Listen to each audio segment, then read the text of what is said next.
Daniel, te voy a contar el final de un cuento. A ver si adivinas cuál es. Era un pobre animal que se sentía muy triste y solo. Entonces, mientras nadaba en un lago, vio una extraña imagen reflejada en el agua. Se trataba de un precioso cisne de plumas muy blancas.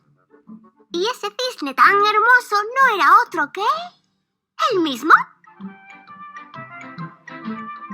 Bueno, Paula, ahora me toca a mí. Escucha, que tienes que adivinar qué cuento es.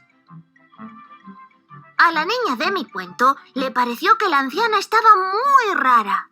Se acercó a la cama y abrió mucho los ojos para verla bien. Luego le dijo: «Abuelita, abuelita, ¿qué orejas más grandes tienes?» Y una voz muy ronca le respondió: «Son para oírte mejor».